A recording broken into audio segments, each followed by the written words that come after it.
Good morning students, आप सबका स्वागत है मेरे इस चैनल में जिसका नाम है टीचर कूल। मैं हूं आपकी टीचर कूल जिसका नाम है जन्नत खत्री। और एक बार फिर आज मैं आप लोगों के साथ हूं। आज का लेक्चर भी हम हिंदी में करेंगे एज आप सबने रिक्वेस्ट करी है। तो आज का जो लेक्चर रहेगा उसमें हमारा जो टॉपिक्स कवर करने का सीरीज रहेगा वो इस तरह से रहेगा। सबसे पहले आप करेंगे एक साइक्लिक प्रोसेस, फिर रिवर्सिबल प्रोसेस, फिर रिवर्सिबल प्रोसेस, उसके बाद हम करेंगे पीवी डायग्राम्स, उसकी इंपॉर्टेंस और उनकी कहाँ कहाँ पे एप्लीकेशन होती है। आज के हमारे लेक्चर में हम ये सारी चीजें कवर करेंगे और इन्हें डिटेल में पढ़ेंगे। ये इन सभी टॉपिक्स के ऊपर मैं ऑलरेडी वीडियोस बना चुकी हूँ जो कि इंग्लिश और हिंदी दोनों मिक्स लैंग्वेज में है। तो प्लीज मैं आप सबको सलाह दूंगी एक बार आप वो सारी वीडियोस देखिए, उसके बाद ही आप ये हिंदी वाली वीडियो के ऊपर आके उसे दोबारा देखिए। अगर आप उन वीडियोस को पहले देखेंगे उसके बाद ये हिंदी की वीडियो देखेंगे तो पहले आपको आइडिया होगा कि क्या क्या मैं पढ़ाने वाली हूँ, क्या क्या हम टॉपिक्स करेंगे, क्या क्या चीजों को हम डिटेल में करेंगे। और उसके बाद जब हम ये सारी चीजें दोबारा से जो है हिंदी में करेंगे तो आपको बहुत अच्छे तरीके से समझ आएगा और आप उसे एक बार में ही आप याद कर पाएंगे। तो ठीक है, आज का हम जो लेक्चर है वो शुरू करते हैं। तो सबसे पहला टॉपिक जो हम आज करेंगे वो है साइक्लिक प्रोसेस का।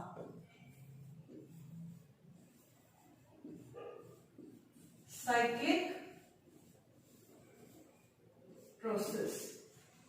अब साइक्लिक प्रोसेस होता क्या है, जैसा कि इसका नाम ही बता रहा है ये एक साइकिल में होगा। तो कोई भी ऐसा प्रोसेस जो घूम फिर के अपनी जगह पे वापस आ जाए। साइक्लिक होने की सबसे पहली जो कंडीशन हम रखते हैं वो है कि इसका जो स्टार्टिंग पॉइंट है और जो एंडिंग पॉइंट है वो हमारा सेम होता है। उन एक पॉइंट के चारों तरफ जो है मेरा प्रोसेस अपना काम करेगा, लेकिन घूम फिर के वो वापस अपने इनिशियल पॉइंट के ऊपर आ जाएगा। तो ऐसे किसी भी प्रोसेस को हम बोलते हैं साइक्लिक प्रोसेस। ठीक है, अब साइक्लिक प्रोसेस होने के कई तरीके होते हैं। कई तरीके कैसे होते हैं, कोई चीज है गर्म हुई फिर वो ठंडी हुई, तो अगर उसका हम टेम्परेचर का ग्राफ बनाएंगे तो उसमें क्या होगा, हमारा ग्राफ जो बनेगा वो कुछ इस तरीके का बनेगा। इधर मेरा टेम्परेचर है तो मेरा टेम्परेचर पहले ऐसे गया और उसके बाद वो वापस नीचे आ गया। तो ये ओवरलैपिंग रहेगा क्योंकि इधर को मेरे वॉल्यूम वगैरह में मैं कोई चेंज नहीं बता रही हूँ, सिर्फ मैं क्या कह रही हूँ कि उसका टेम्परेचर चेंज हो रहा है और वो वापस इनिशियल पॉइंट के ऊपर आके ठहर रहा है। तो ऐसे केस में ये मेरा लीनियर हो जाएगा। कोई प्रोसेस ऐसा भी हो सकता है जो सर्कुलर वे में चले। अगर मैं किसी बॉल को एक स्ट्रिंग के साथ, एक रस्सी के साथ टाई करके उसको मैं घुमाती हूँ तो एक चक्कर में जो एक साइकिल में वो वापस अपनी जगह पे आती है, तो वो एक साइक्लिक प्रोसेस हो गया कि बॉल जहां से चलनी शुरू हुई थी घूम के बॉल उसी जगह के ऊपर आ गई।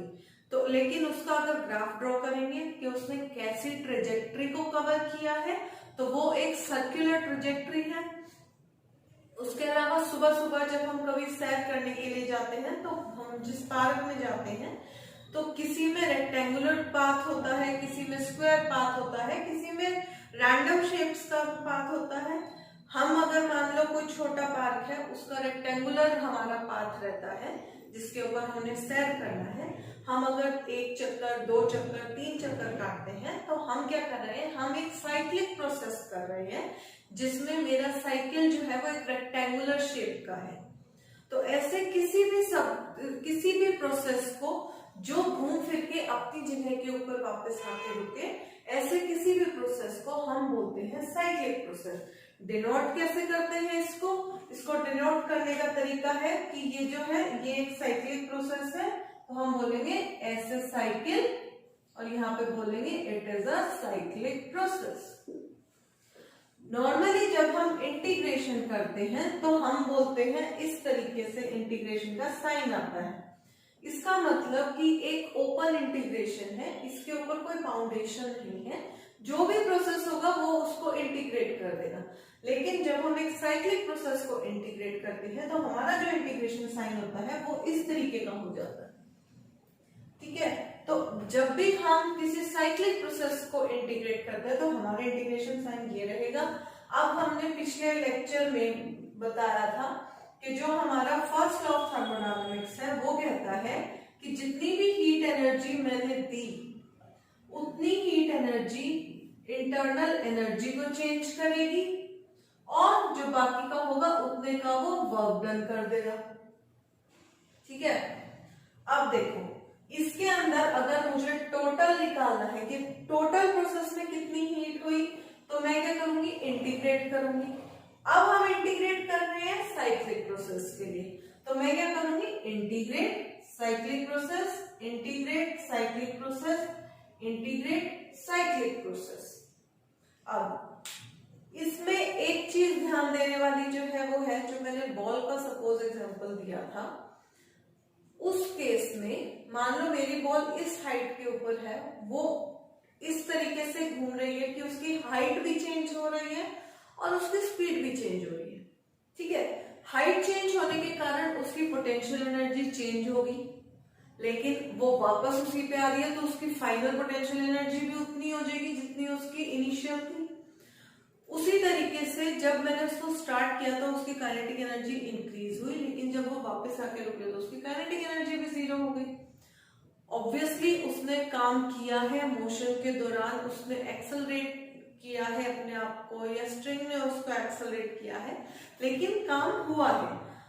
बट उसकी जो एनर्जी थी, एनर्जी में कोई चेंज नहीं आया है, क्योंकि उसकी फाइनल स्टेट जो है वही इनिशियल स्टेट है। तो ऐसे केसेस में जहां पे हम साइक्लिक प्रोसेसेस को पढ़ते हैं, ऐसे केस में जब भी हम ऐसा केस के लिए फर्स्ट लॉ ऑफ थर्मोडायनामिक्स लगाएंगे तो उसके अंदर हमारी एक एडिशनल कंडीशन आती है कि ड्यूरिंग अ साइक्लिक प्रोसेस, मैं यहां पे लिख देती हूं, during a cyclic process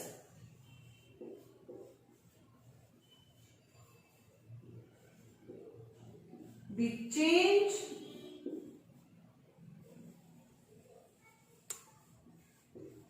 in the internal energy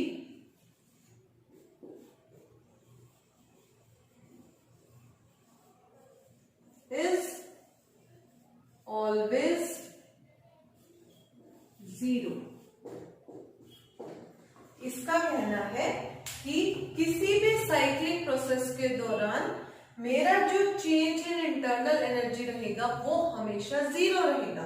अब इस चीज को हम क्या करेंगे, फर्स्ट लॉ ऑफ थर्मोडायनामिक्स की इक्वेशन में डालेंगे, तो इससे मेरे पास क्या रिजल्ट आएगा, इससे रिजल्ट ये आएगा, मेरा इंटरनल एनर्जी जो है वो जीरो है, तो मेरी इक्वेशन क्या बनती है, cyclic integration of heat energy is equals to cyclic integration of work done. ठीक है, दोनों को हम पूरे साइक्लिक प्रोसेस के लिए अगर इंटीग्रेट कर देते हैं तो मेरे पास रिजल्ट क्या आता है कि जितनी भी मैंने हीट एनर्जी दी या ली उसके बराबर का ही वर्क डन हुआ है, उसके अलावा जो मेरी हीट एनर्जी है उसका कोई भी यूज नहीं हुआ है। क्लियर है ये बात? वो क्या कह रहा है कि जो हमारा फर्स्ट लॉ ऑफ थर्मोडायनामिक्स हमने किया था वो कहता है कि मैं जितनी भी हीट एनर्जी दूंगी सिस्टम को, उतनी हीट एनर्जी का कुछ हिस्सा इंटरनल एनर्जी को चेंज करेगा और बाकी का बचा हुआ जो हिस्सा होता है वो मेरा वर्क डन करेगा।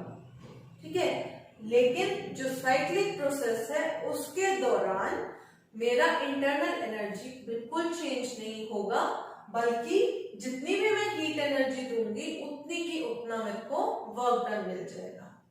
तो ये जो है साइक्लिक प्रोसेस का इंप्लीमेंटेशन है फर्स्ट लॉ ऑफ थर्मोडायनामिक्स पे, और इसी प्रोसेस को हम बोलते हैं साइक्लिक प्रोसेस।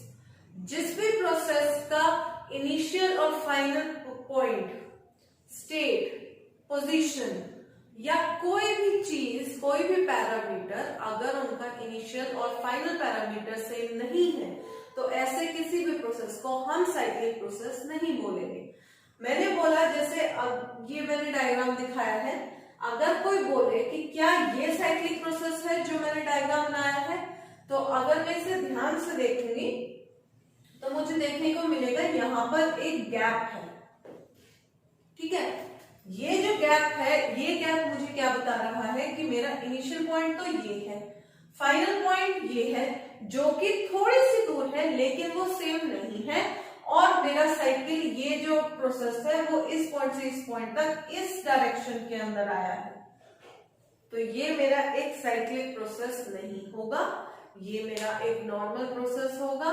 लेकिन अगर मुझे साइक्लिक प्रोसेस ही दिखाना है तो मैं इस बात का ध्यान रखूंगी कि मेरा जो फाइनल पॉइंट है वो इनिशियल पॉइंट हो, और ये दोनों एक ही पॉइंट हो जो मेरे स्टार्टिंग और एंडिंग ऑफ प्रोसेस को दर्शाएगा या डिनोट करेगा।